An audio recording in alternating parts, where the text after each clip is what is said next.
दोस्तों, इस वीडियो में हम जानेंगे कि जब महारथी कर्ण अपना भयंकर पराक्रम प्रकट कर रहे थे और वो अर्जुन के वेग को रोक देते हैं, तब महारथी अर्जुन अपना प्रचंड रूप दिखाते हैं और कर्ण के बाणों को रोक के उनको बिंद डालते हैं। ऐसा क्या हो जाता है कि उस वक्त कर्ण को बचाने के लिए अश्वत्थामा को बीच में आना पड़ता है और ये सारा वर्णन किस प्रकार होता है, ये सब जानने के लिए आप हमारे वीडियो के अंत तक बने रहिएगा। तो फिर चलिए शुरू करते हैं वीडियो। संजय कहते हैं, राजन भरत नंदन, उस युद्ध स्थल में कर्ण ने भीमसेन और सात्यकी के देखते देखते अपने शीघ्रगामी बाणों द्वारा अर्जुन को आगे बढ़ने से रोक दिया। तब महाबाहु अर्जुन ने सम्रांगण में सारी सेना के देखते देखते सूतपुत्र कर्ण को 10 बाणों से घायल कर दिया। माननीय नरेश, तत्पश्चात सात्यकी ने 3 बाणों से कर्ण को वेध दिया। फिर भीमसेन ने भी उसे 3 बाण मारे और अर्जुन ने पुनः 7 बाणों से कर्ण को घायल कर दिया। तब महारथी कर्ण ने उन तीनों को 60 बाण मारकर बदला चुकाया। राजन, कर्ण का वह युद्ध अनेक वीरों के साथ हो रहा था। आर्य, वह हमने सूतपुत्र का अद्भुत पराक्रम देखा कि समर भूमि में कुपित होकर उसने अकेले ही 3 महारथियों को रोक दिया था। उस समय महाबाहु अर्जुन ने रणभूमि में 100 बाणों द्वारा सूर्यपुत्र कर्ण को उसके संपूर्ण मर्म स्थानों में चोट पहुंचाई। प्रतापी सूतपुत्र कर्ण के सारे अंग खून से लथपथ हो गए, फिर भी उस वीर ने 50 बाणों से अर्जुन को घायल कर दिया। रण क्षेत्र में उसकी ये फुर्ती देखकर अर्जुन सहन न कर सके। तदंतर कुंती कुमार वीर धनंजय ने कर्ण का धनुष काटकर बड़ी उतावली के साथ उसकी छाती में 9 बाणों का प्रहार किया। तब प्रतापी सूतपुत्र ने दूसरा धनुष हाथ में लेकर 8000 बाणों से पांडुपुत्र अर्जुन को ढक दिया। कर्ण के धनुष से प्रकट हुई इस अनुपम बाण वर्षा को अर्जुन ने बाणों द्वारा उसी प्रकार नष्ट कर दिया जैसे वायु टिड्डियों के दल को उड़ा देती है। तत्पश्चात अर्जुन ने रणभूमि में दर्शक बने हुए समस्त योद्धाओं को अपने हाथों की फुर्ती दिखाते हुए उस समय कर्ण को भी आच्छादित कर दिया। साथ ही शीघ्रता के अवसर पर शीघ्रता करने वाले अर्जुन ने समर भूमि में सूतपुत्र का वध करने के लिए उसके ऊपर सूर्य के समान तेजस्वी बाण चलाया। उस बाण को वेगपूर्वक आते देख अश्वत्थामा ने तीखे अर्धचंद्र से बीच में ही काट दिया। कटकर वह पृथ्वी पर गिर पड़ा। तब शत्रुहंता कर्ण ने भी उनके किए हुए प्रहार का बदला चुकाने की इच्छा से अनेक सहस्त्र बाणों द्वारा पुनः अर्जुन को आच्छादित कर दिया। वे दोनों पुरुषीय महारथी 2 सांडों के समान हंकड़ते हुए अपने सीधे जाने वाले बाणों द्वारा आकाश को आच्छादित करने लगे। वे दोनों एक दूसरे पर चोट करते हुए स्वयं बाण समूह से ढककर अदृश्य हो गए थे और एक दूसरे को पुकार कर इस प्रकार कहते थे, कर्ण तू खड़ा रहे, मैं अर्जुन हूँ, अर्जुन खड़ा रहे, मैं कर्ण हूँ। इस प्रकार एक दूसरे को ललकारते और डांटते हुए वे दोनों वीर वाक्य रूपी बाणों द्वारा परस्पर चोट करते हुए सम्रांगण में शीघ्रता पूर्वक और सुंदर ढंग से विचित्र युद्ध कर रहे थे।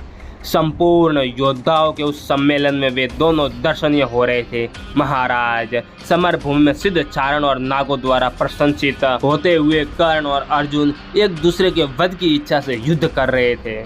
राजन, तत्पश्चात दुर्योधन ने आपके सैनिकों से कहा, वीरों, तुम यत्न पूर्वक राधा पुत्र कर्ण की रक्षा करो। वह युद्ध स्थल में अर्जुन का वध किए बिना नहीं लौटेगा, क्योंकि उसने मुझसे यही बात कही है। राजन, इसी समय कर्ण का वह पराक्रम देखकर श्वेत वाहन अर्जुन ने कांध तक खींचकर छोड़े हुए 4 बाणों द्वारा कर्ण के चारों घोड़ों को प्रेत लोक पहुंचा दिया और एक भल्ल मारकर उसके सारथी को रथ की बैठक से नीचे गिरा दिया। इतना ही नहीं, आपके पुत्र के देखते देखते उन्होंने कर्ण को बाणों से ढक दिया। घोड़े और सारथी के मारे जाने पर सम्रांगण में बाणों से ढका हुआ कर्ण बाण जाल से मोहित हो यह भी नहीं सोच सका कि अब क्या करना चाहिए। महाराज, कर्ण को इस प्रकार रथ हुआ देख अश्वत्थामा ने उस समय उसे रथ पर बिठा लिया और पुनः अर्जुन के साथ युद्ध करने लगा। महाराज शल्य ने कुंती कुमार अर्जुन को 30 बाणों से घायल कर दिया। कृपाचार्य ने भगवान श्री कृष्ण को 20 बाण मारे और अर्जुन पर 12 बाणों का प्रहार किया। महाराज, फिर सिंधुराज ने 4 और वृषसेन ने 7 बाणों द्वारा श्री कृष्ण और अर्जुन को पृथक पृथक घायल कर दिया। इसी प्रकार कुंती पुत्र अर्जुन ने भी उन्हें बाणों से बेंध कर बदला चुकाया। अर्जुन ने द्रोण पुत्र अश्वत्थामा को 64, मद्रराज शल्य को 100, सिंधुराज जयद्रथ को 10, वृषसेन को 3 और कृपाचार्य को 20 बाणों से घायल करके सिंहनाद किया। ये देखकर स्वयं अर्जुन की प्रतिज्ञा को भंग करने की अभिलाषा से आपके वे सभी सैनिक एक साथ संगठित हो तुरंत ही उन पर टूट पड़े। तत्पश्चात अर्जुन ने धृतराष्ट्र के पुत्रों को भयभीत करते हुए सब और वारुणास्त्र प्रकट किया। कौरव सैनिक अपने बहुमूल्य रथों द्वारा पांडुपुत्र अर्जुन की ओर बढ़े और उन पर बाणों की वर्षा करने लगे। भारत सबको मुंह में डालने वाले उस अत्यंत भयंकर तुमुल युद्ध में उपस्थित होने पर भी किरीटधारी राजकुमार अर्जुन बिल्कुल भी मोहित नहीं हुए। वे बाण समूह की वर्षा करते ही रहे। अप्रमेय शक्तिशाली महामनस्वी स्वयं अर्जुन अपना राज्य प्राप्त करना चाहते थे। उन्होंने कौरवों के दिए हुए क्लेशों और 12 वर्षों तक भोगे हुए वनवासों के कष्ट को स्मरण करते हुए गांडीव धनु से छूटने वाले बाणों द्वारा संपूर्ण दिशाओं को आच्छादित कर दिया। आकाश में कितनी ही उल्काएं प्रज्वलित हो उठी और योद्धाओं के मृत शरीरों पर मांस पक्षी गिरने लगे, क्योंकि उस समय क्रोध में भरे हुए किरीटधारी अर्जुन पीली प्रत्यंचा वाले गांडीव धनुष के द्वारा शत्रुओं का संहार कर रहे थे। तत्पश्चात शत्रु सेना को जीतने वाले महायशस्वी किरीटधारी अर्जुन ने विशाल धनुष के द्वारा बाणों का प्रहार करके उत्तम घोड़ों और श्रेष्ठ हाथियों की पीठ पर बैठे हुए प्रमुख कौरव वीरों को मार गिराया। उस रण क्षेत्र में भयंकर दिखाई देने वाले कितने ही नरेश भारी गदाओं, लोहे और परिगों, तलवारों, शक्ति और बड़े बड़े अस्त्रों शस्त्रों को हाथ में लेकर कुंती नंदन अर्जुन पर सहसा टूट पड़े। तब यमराज के राज्य की वर्दी करने वाले अर्जुन ने प्रलय काल के मेघों के समान गंभीर ध्वनि करने वाले तथा इंद्रधनुष के समान प्रतीत होने वाले विशाल गांडीव धनुष को हंसते हुए दोनों हाथों से खींचा और आपके सैनिकों को दग्ध करते हुए बड़े वेग से आगे बढ़े।